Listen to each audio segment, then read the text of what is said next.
Hello, welcome back to my YouTube channel. This is Somspur here, and today we're going to be looking at my week 3 battle of the PSL against Aero Zeppelin. Now, for those of you who don't know, Aero is a really good friend of mine in real life, and in fact, he's the one who got me into competitive battling.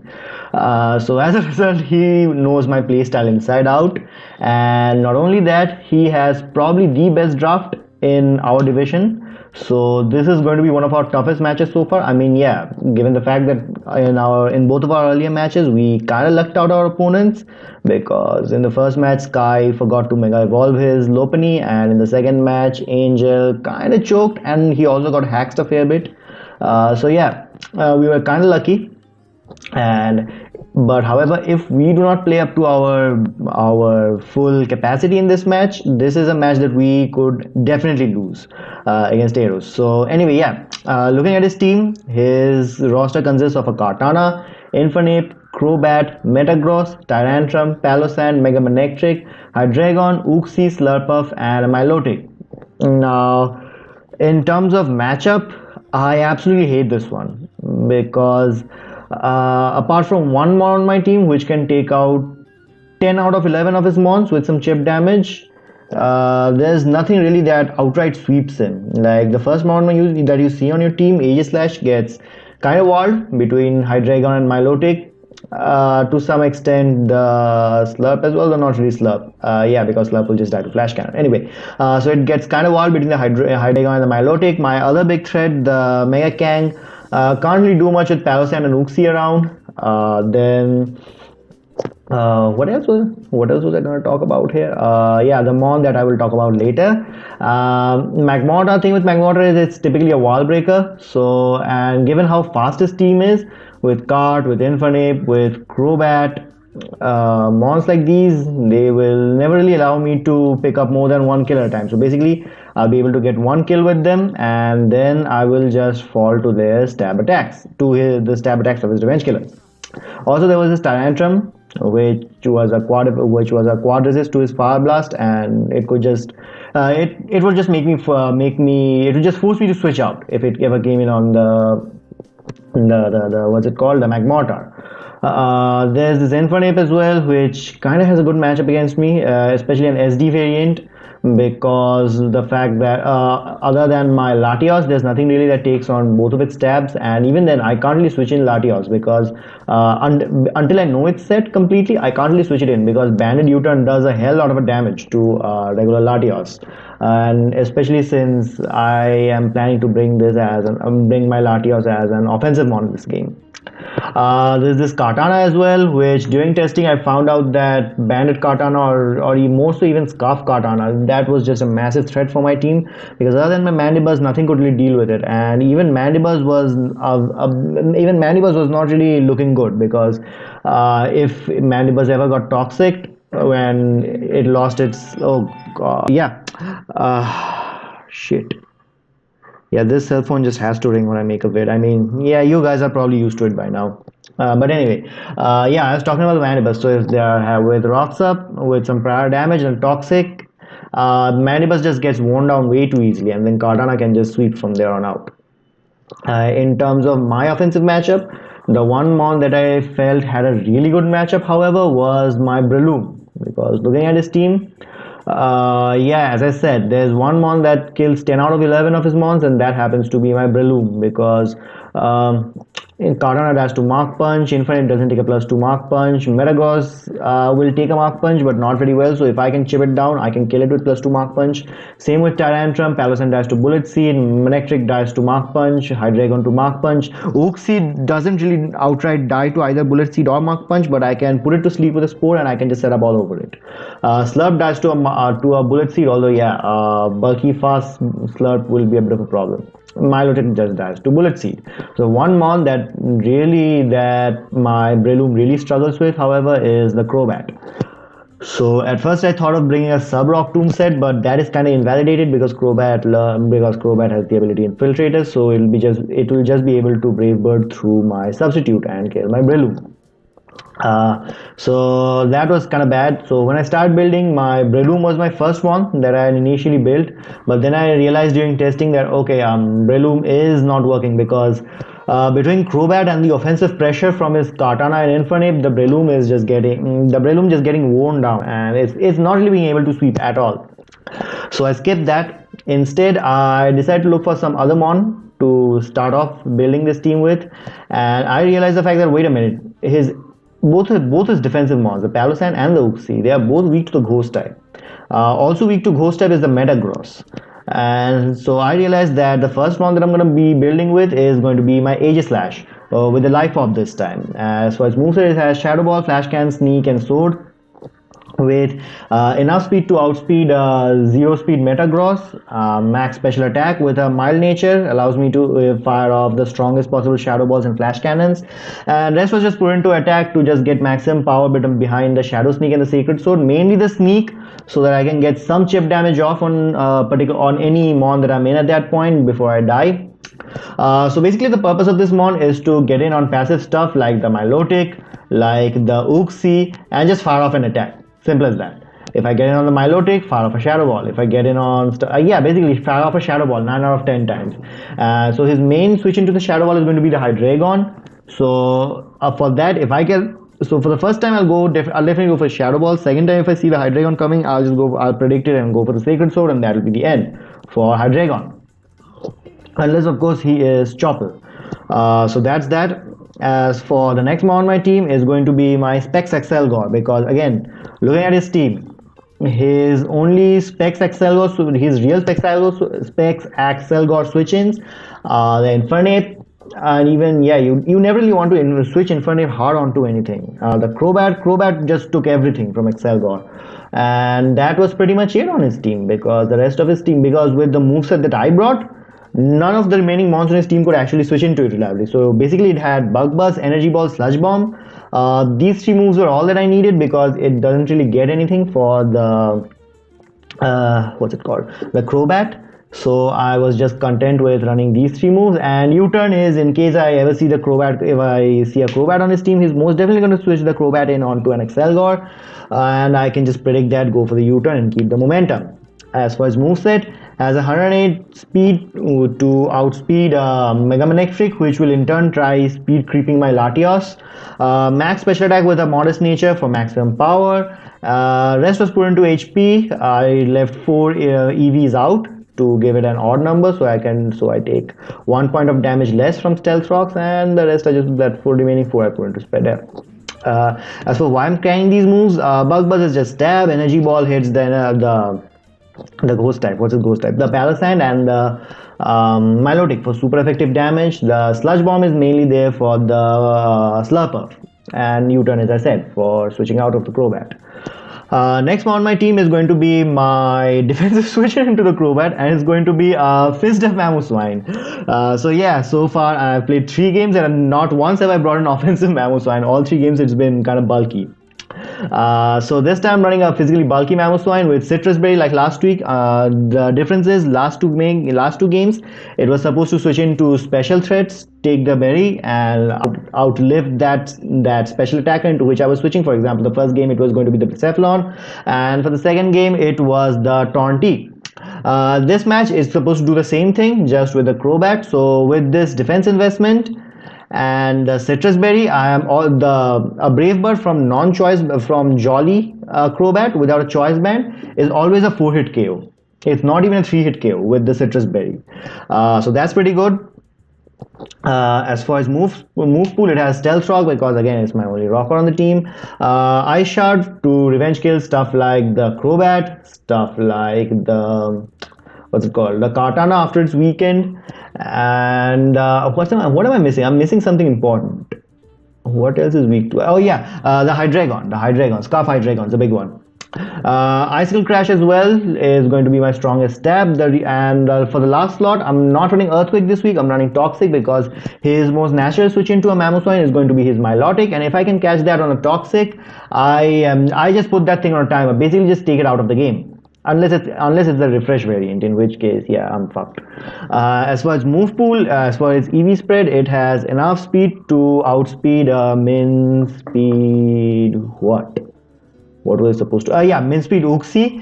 As I said, the defense spread allows me to take 4 brave birds from the Crobat. Rest was just put into attack like last week as well to get some power behind its moves.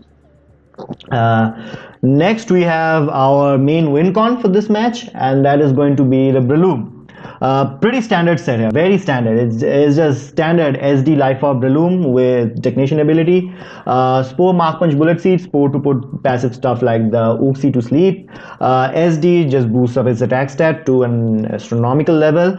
Mark Punch for priority, Bullet Seed as his other stab. Yeah, it's just pretty standard. As I said, anything not named Crobat just dies if I can get it up to a +2. As far as EV spread, again, just standard.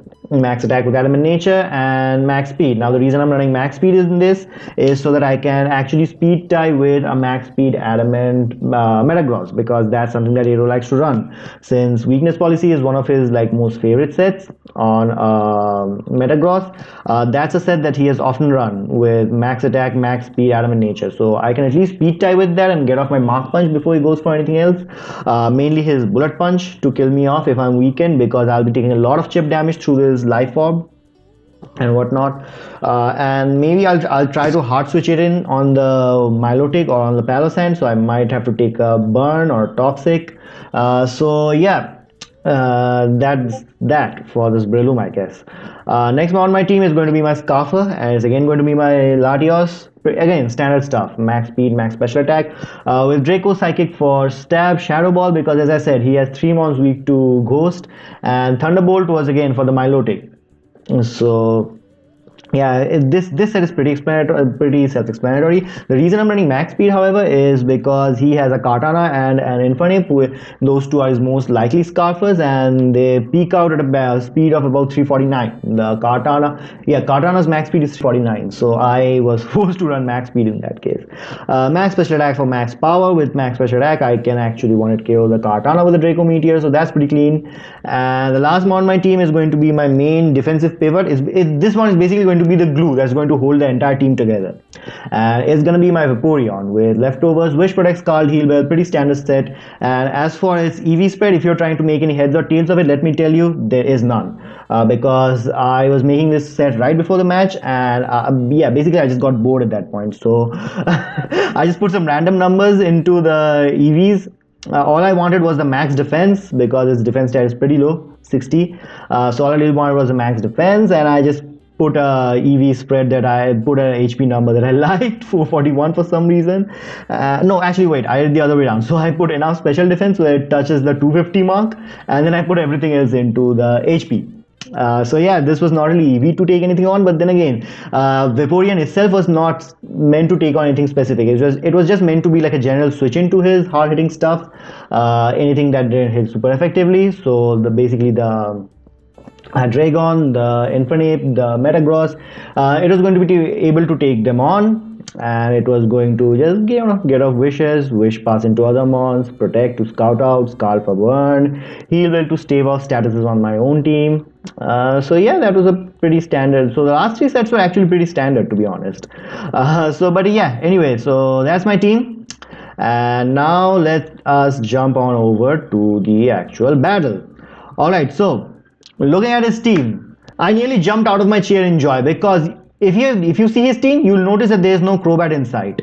In fact, not only is there no Crobat in sight, his entire team just loses to a +2 Bredoom. Like, look at this. Mega Manectric dies, Milotic dies, Metagross doesn't outright die, but if I weaken it enough, if I can bring it to around half or around the 60% mark, I think I can kill it off with +2 Mark Punch. Palossand never has a chance in this game.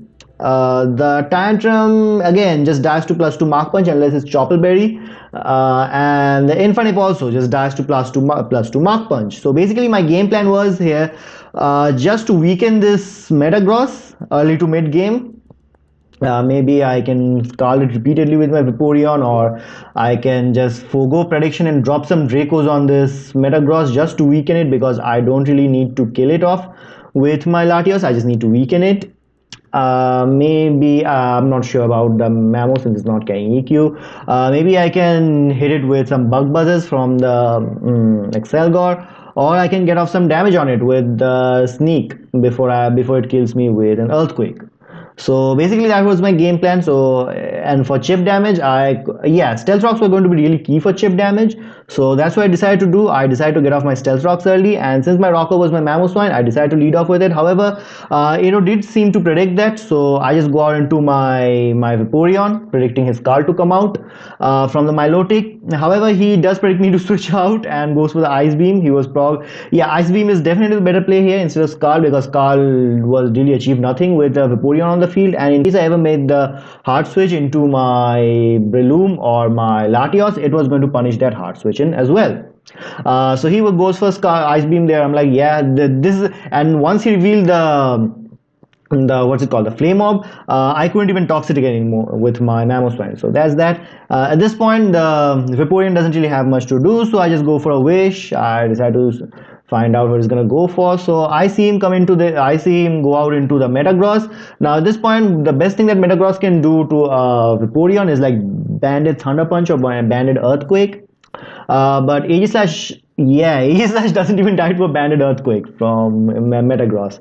And with the Wish, I'll be able to take whatever, I'll be able to recover of whatever damage it goes for as well, because this is where Aegislash's really low HP stat comes into help, because half of Vaporeon's HP stat is more than enough to fill up its Aegislash HP stat to a full.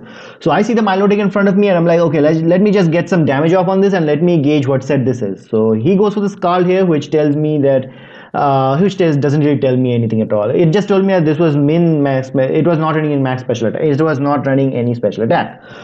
However, here, this is the interesting part. I go for a Shadow Ball from a max special attack boosting nature with a Life Orb, and I get a critical hit, and it still does only 54%. I'm like, wait a second, there's no way this is Fist Def Milotic in that case. So I go to the calcs, I just punch in the numbers, and indeed it's especially defensive Milotic with a Flame Orb. So I think this was a very good bring on his part, because that way he's going to be able to cover my special threats like my Lati, like my Aegislash, as well as he's going to be able to take on some of my physical threats like the Mammo. Like what else? What am I missing out on?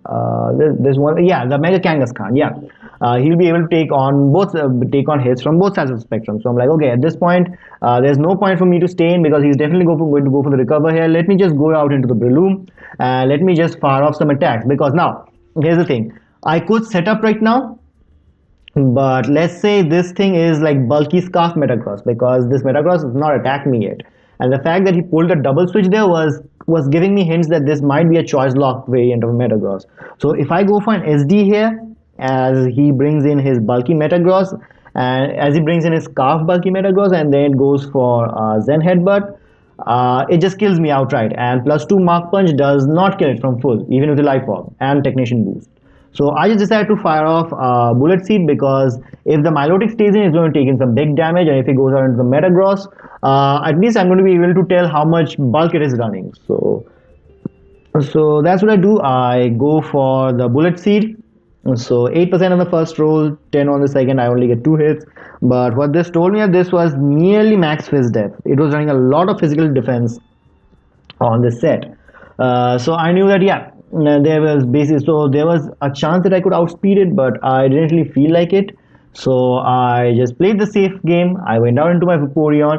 He was probably predicting my Aegislash to come in again, which is why he went for the Earthquake, but I'm able to take that with ease, and I'm able to take the following Thunder Punch as well. And the fact that he did so little with Thunder Punch tells me that he was not running a lot of investment on his special attack, on his physical attack, I'm sorry.